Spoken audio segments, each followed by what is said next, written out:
भगवान ने कहा ये तेरे जोर लगाने से पूरा नहीं होगा, ये जब भी होगा मेरी कृपा से ही पूरा होगा, नहीं तो होने वाला नहीं।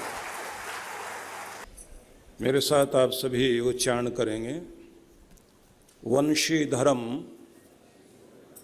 त्रोत धर्म नमामि मनोहरम मोहहरम कृष्णम मालाधरम धर्म धुरंधरम पार्थस्य सार्थ्यकरम च देवम।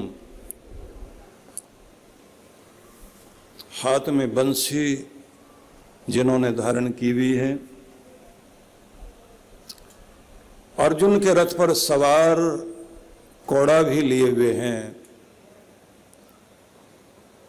श्वेत 4 घोड़ों के रथ को चलाने वाले कृष्ण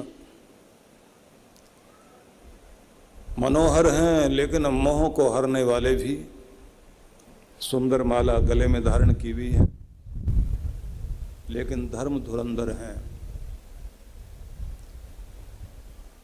जीवन में हमारे सभी के हर दिन जीवन जीते जीते धर्म अधर्म 2 मार्ग सामने आते रहते हैं। कभी कभी अधर्म धर्म लगने लगता है, कभी आकर्षण वाली चीजें हमें बहुत ज्यादा प्रभावित करती हैं, लेकिन वो मार्ग सुहावना जरूर लगता है पर धर्म से विपरीत होता है। जिंदगी के दोहराए पर हर पल निर्णय करना होता है। निर्णय करने के लिए अगर बुद्धि सही है तो सही पथ पर चल पाएंगे। वेदों में एक प्रार्थना है जिसमें कहा गया है, मां प्रगाम पथो वयम मां यज्ञात इंद्र सोमिना, कि प्रभु जो तुम्हारा मार्ग है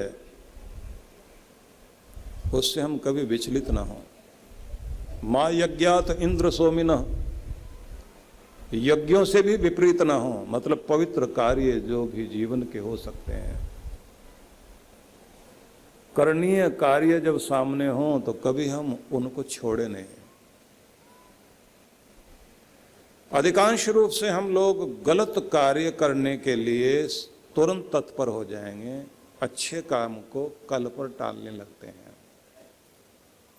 स्वामी रामतीर्थ बोलते थे कि धर्म नकद सौदा है, उसे कल पर नहीं टाला जा सकता। दुकानदार लिखता है ना, आज नकद कल उधार। तो ये सब पाप के लिए करिए आप कि धर्म नकद है, वो तो आज ही करना है। और अगर मन में खोट आए तो कह दें कल देख लेंगे, परसों देख लेंगे। पर अगर किसी से लड़ना हो तो हम ये नहीं कहते कल लड़ेंगे, आज ही अभी। गाली देनी है तो तुरंत, याद करना हो तो कल परसों कर लेंगे। किसी से लेना हो तो आज तैयार है, देना हो तो कल परसों में, वो भी तोड़ तोड़ के देंगे। पैसे रखे भी हों देने के लिए तो भी मन नहीं करता कि पूरे आज ही दे दें। दान भी देना पड़े, वचन भी दे दिया जाए तो भी आदमी 10 चक्कर लगवा कर फिर खुश होता है। आने दो, पता तो लगे देने वाला कौन है। सार यही है कि धर्म नकद सौदा है। बुराई को कल पर टालिए और उन प्रार्थनाओं को मन में धारण करिए जो हमारे मन में आनी चाहिए। परोपे ही मनस पाप किम शस्तानि संससी, मेरे मन में उठने वाले पाप दूर हट। किम शस्तानि संससी, क्यों मुझे नीचे गिराने की कोशिश कर रहा है। जब भी कभी मन में ये पाप आने लग जाए और एक संदेश मन को देना चाहिए, अहम इंद्रो न पराजिज्ञ, मैं वह आत्म तत्व हूं जो मिटता नहीं। न पराजिज्ञ, हारने के लिए दुनिया में नहीं आया हूं, जीतने के लिए हूं। अगर आप अपने मन में इतनी प्रबल भावना जगाओगे, क्योंकि जिस आदमी ने मन में जीतना सीख लिया वो मैदान में हार भी जाए तो भी जीतेगा, और जिसने मन से ही हार गया है तो मैदान में भी हार जाएगा। इसलिए भले ही मैदान में हार जाना, लेकिन मन में नहीं हारना। मन से कभी भी हारने की कोशिश मत करो। एक बार हार गए कोई बात नहीं, जीतेंगे जरूर, जीतना ही है। तो ना तो बीमारियों से हारो, न उदासियों से। उदासी आ जाए ना तो हारना नहीं, मन में भावना रखो कि मुस्कुराहट कायम रखनी है। दुनिया आपकी मुस्कुराहट छीनने की चेष्टा करती है, उदास करने के लिए कोशिश करते हैं। लोगों को अच्छा नहीं लगता आप हंसते नजर आए। लोग आपको झुकाना पसंद करते हैं, गिराना पसंद करते हैं। बस इतना ध्यान रखिए कि अपनी कद्र खुद करनी सीखें। जो अपनी कद्र करना जान गया वो स्वाभिमानी है। अभिमान कभी भी व्यक्ति को उठने नहीं देता, वो गिरा देगा, और स्वाभिमान व्यक्ति को गिरने नहीं देगा। तो आप कुछ हैं ये जरूर ध्यान में रखें। तो कृष्ण भगवान सारथी बने हुए हैं अर्जुन के, और अर्जुन ने भगवान से एक प्रश्न किया। गीता के जो 18 महत्वपूर्ण श्लोक हैं, एक तो आप 16वें अध्याय के जो दैवी संपदा वाले भगवान ने जो महान गुण कहे हैं उन पर भी चिंतन कर लिया करें कि हम दिव्य संपदा लेकर धरती पर आए हैं। अपनी उस संपदा को हमें खोना नहीं चाहिए। हम निर्भयता लेकर आए दुनिया में, सात्विकता लेकर आए हैं।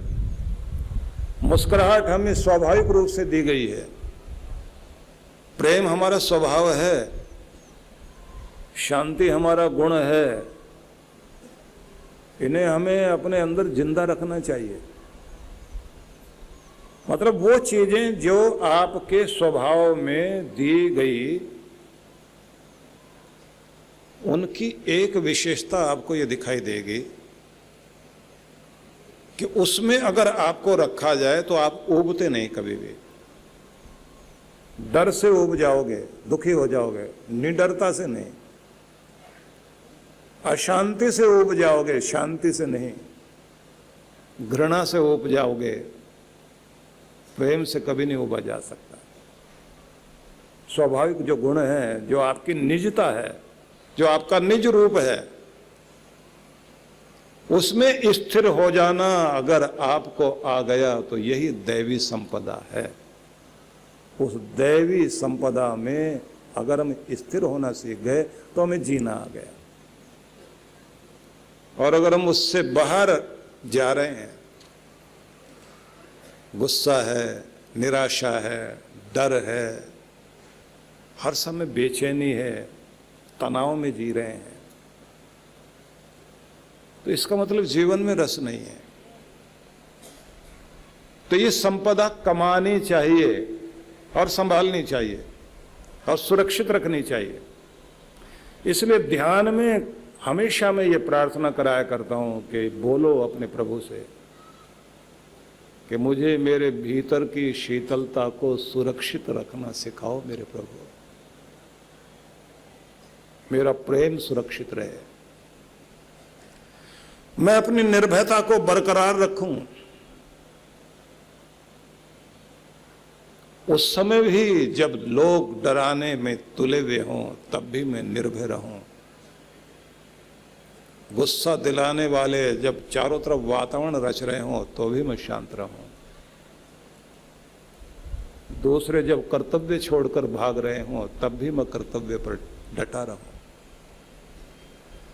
गैर जिम्मेदार लोगों के बीच में भी मैं अपना उत्तरदायित्व निभाता चलूं, क्योंकि मैं तेरा हूं, तेरे पथ पे चल रहा हूं। और जो तेरा शरणागत, तेरा बच्चा है, वो इन दिव्य गुणों से युक्त तो रहेगा ही।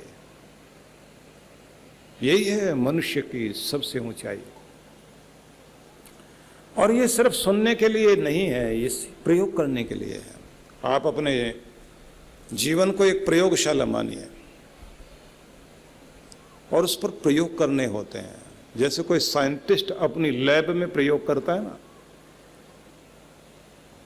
तो कुछ डिस्कवर करना चाहता है, वो कुछ खोज करना चाहता है, कुछ वो उद्घाटन करना चाहता है, कुछ रहस्यों को बता देना चाहता है। आप भी अपने जीवन में कुछ नए आविष्कार करिए कि मैंने ये पाया।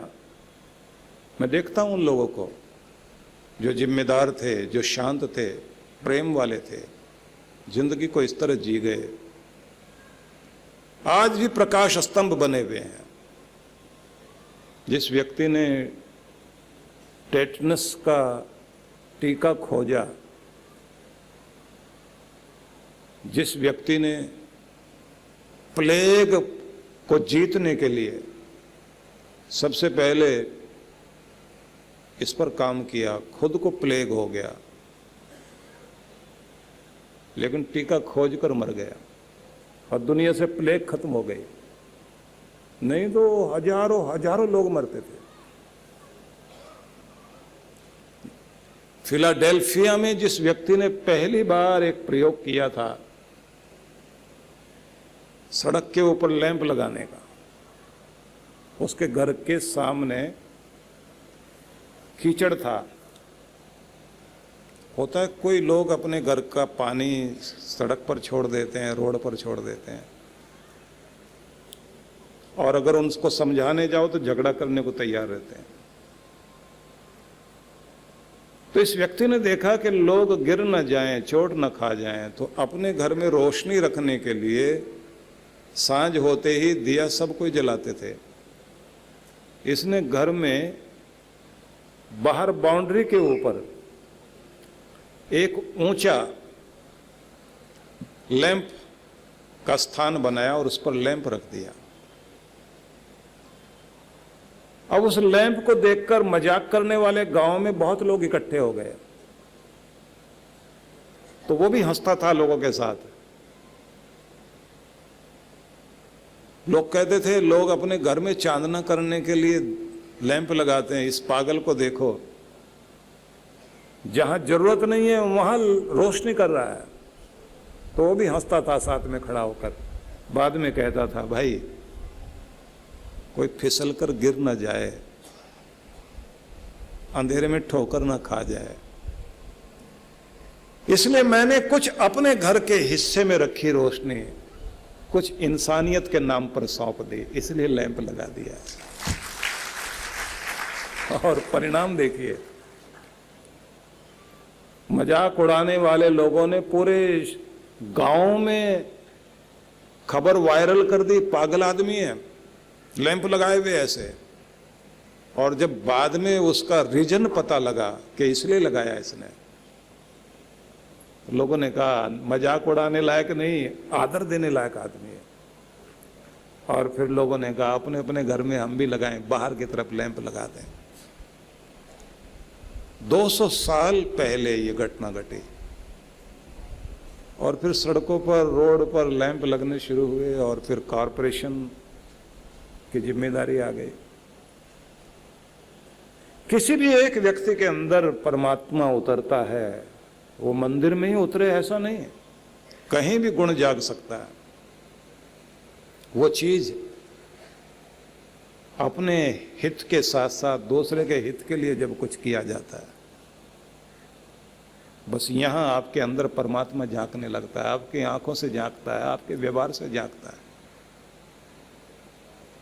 इसलिए एक प्रार्थना हम लोग ध्यान में और कराया करते हैं कि प्रभु तुम मेरे अंदर बसो, जागो, अपनी ज्योत को जगाकर मुझे ऐसा कर दो कि मेरा तुम्हारा रहस्यमय रिश्ता